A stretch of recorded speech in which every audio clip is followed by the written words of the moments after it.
Caleb can't stop calling people Malthusian. He calls everybody who disagrees with him a Malthusian. Why does he do this? Why does he go to the point of saying it ad nauseum? Because he's dog whistling fascism. That's why he allies with fascists, pushes fascist ideologies, hangs out with fascists, and is supported by fascists in many different circles. So what's this all about? What exactly is Malthusianism? Well, as it turns out, Maupin has no idea what it is, or that he's actually doing it himself. Quite to the contrary, Malthus never used the term overpopulation, nor was he even claiming that overpopulation was a problem. If one actually reads what he was saying that there was always a downward pressure on food supplies as populations continued to grow, and that this not only applied during his time, but would always apply. Here's how he replied to opinions of his work in 1801. Other persons besides Mr. Godwin have imagined that I look to certain periods in the future when the population would exceed the means of subsistence in a much greater degree than at present, and that the evils arising from the principle of population were rather in contemplation than in existence. But this is a total misconception of the argument. Malthus never used the term overpopulation. Here is what he did say. Malthus insisted that there was a constant tendency towards equilibrium between population and food supply. Nevertheless, a population tended to naturally, when unchecked, to increase at a geometrical rate, 1, 2, 4, 8, 16, while food supply increased at best at an arithmetical rate, 1, 2, 3, 4, 5. Under these circumstances, attention needed to be given to the checks that ensured that the population stayed in equilibrium, apart from minor fluctuations, within a limited means of subsistence. Unfortunately for Malthus, he didn't actually have any evidence for his arithmetical growth ratio. If any basis for what he claimed existed, it would be in a pre-Darwinian understanding of the natural world, most commonly found in the works of Carolus Linnaeus and William Paley. The idea that being that there was only a limited improvement in plant and animal species. Even if we look at it from his perspective of the late 18th century, it would seem nonsense to even be concerned of overpopulation, because the natural checks, that being famine, disease, etc., put a huge constraint on population growths in Europe. So even during his time, when he wrote this, there was really nothing to be worried about. Ingalls responded that according to the logic of Malthus's theory, the Earth was already overpopulated when only one man existed. Caleb's premise is as ridiculous as it is simple. If you don't think that the material world, that being Earth, is infinite, and that growth is infinite, which it isn't, that must mean that you're a Malthusian who wants people to die. Just like saying that anybody who is pro-choice automatically believes that all babies should be killed. Not unironically, a lot like some of the people who have defended him on the abortion issue.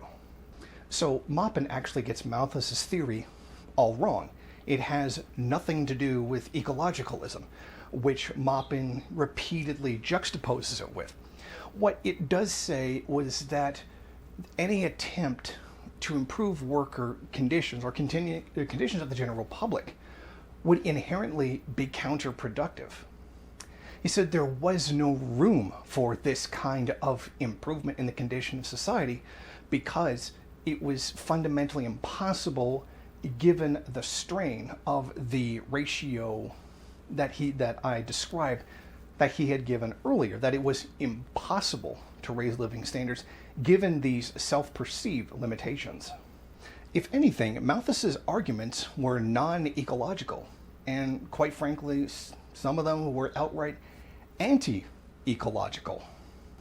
Because some people, like Maupin, have falsely attributed Malthusianism to ecology, they now permanently associate any attempt to stop climate change as being Malthusian and wanting people to die.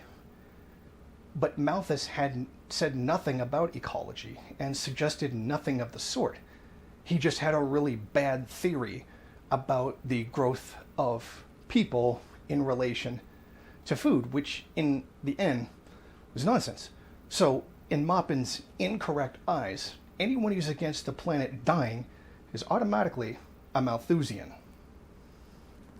Nothing could be more counter to his alleged goal than killing off the planet's population by refusing to address climate change, which he is a soft denier of.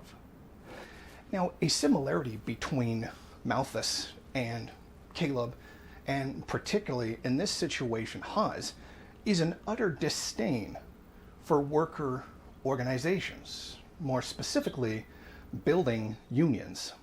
Malthus made the argument that essentially any growth in the living standards of workers, but particularly an increase of wages that would come through worker struggles, would increase the price of food, which would increase the effect of the aforementioned phenomenon of asymmetrical growth between population and food.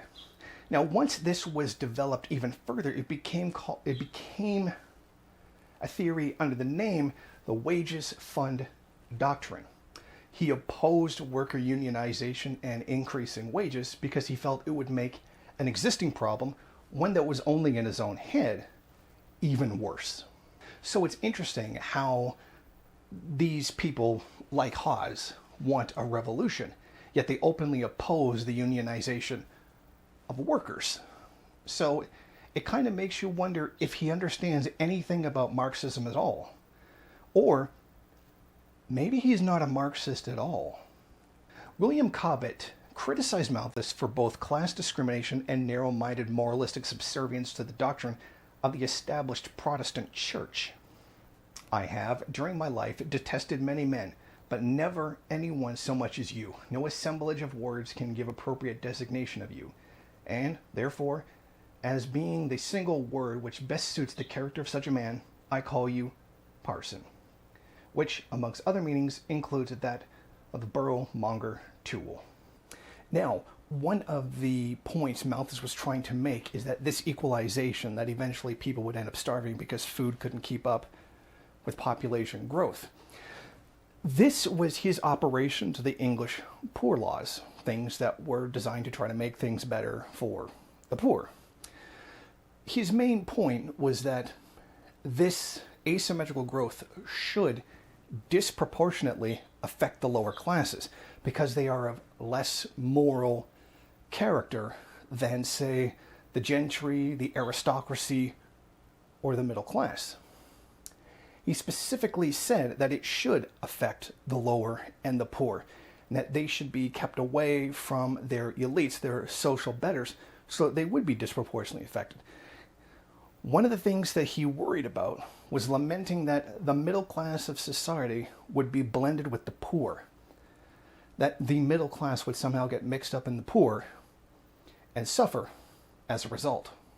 Doesn't this perfectly reflect Maupin's adherence to the white middle class over the lumpen proletariat and people of color, which are ignored by his own theory? People of color don't matter. They're not actually taken into account. And it is their belief that the lumpen proletariat are morally inferior to people like him and the rest of the white middle class, showing much of the aristocratic sense that Maupin has, which should not be surprising given that he essentially came from a rich family.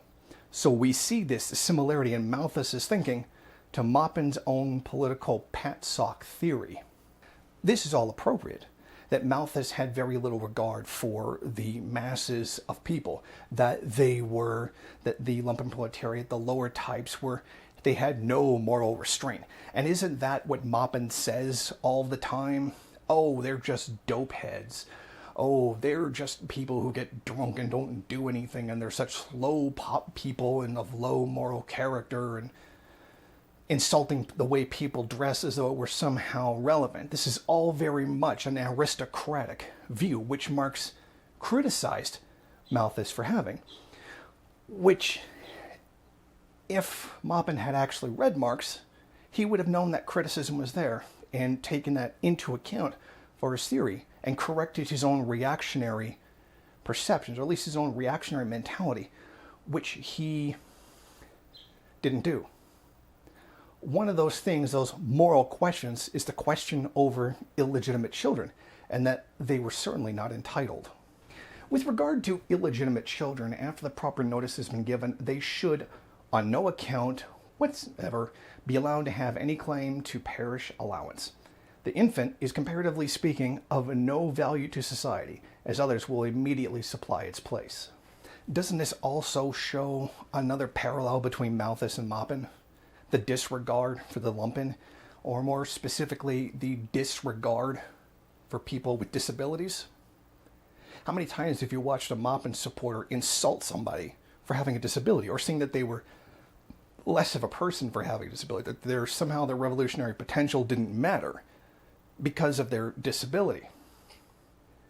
It's interesting how this parallels between both Maupin and Malthus, and we see them continue to push that idea repeatedly, that they are somehow lesser. Of course, he will talk about some kind of great future where disability won't matter, but right here, right now, in our actual time, he has nothing but disgust and disdain for them. In fact, I would hazard to say that he outright even hates them. A man who was born into a world already possessed, if he cannot get his subsistence from his parents, or whom he has a just demand, and if the society does not want his labor, has no claim of right to the smallest portion of food, and in fact has no business to be where he is, at nature's mighty feast, there is no vacant cover for him. It's all lined up there quite perfectly. If you're disabled, if you have no productive capacity, or if you're just old, you don't matter.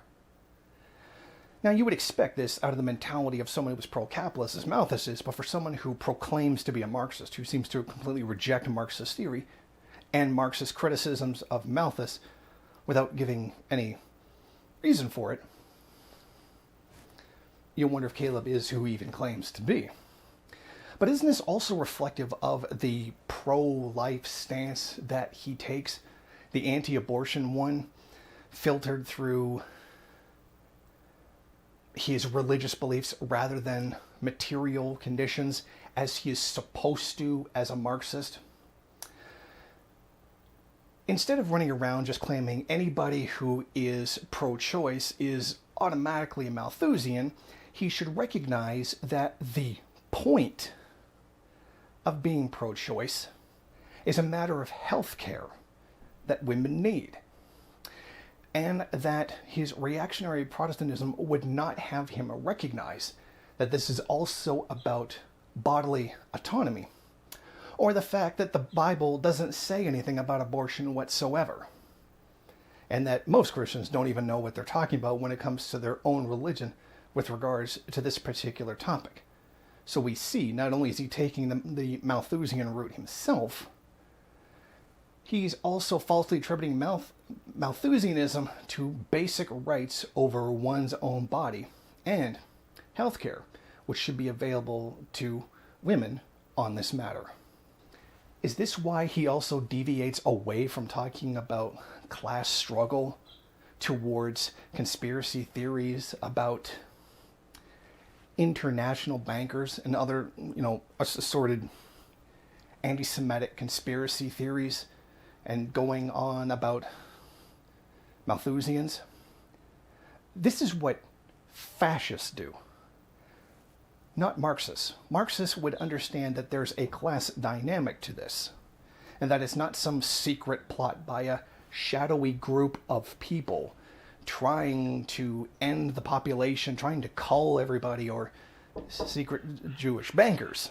It is in this we see that not only does Maupin have no idea what he's talking about when it comes to Malthusianism, but that he is actually the Malthusian himself. Rather ironic, don't you think? And all this takes is a simple reading of Malthus's actual works to determine it.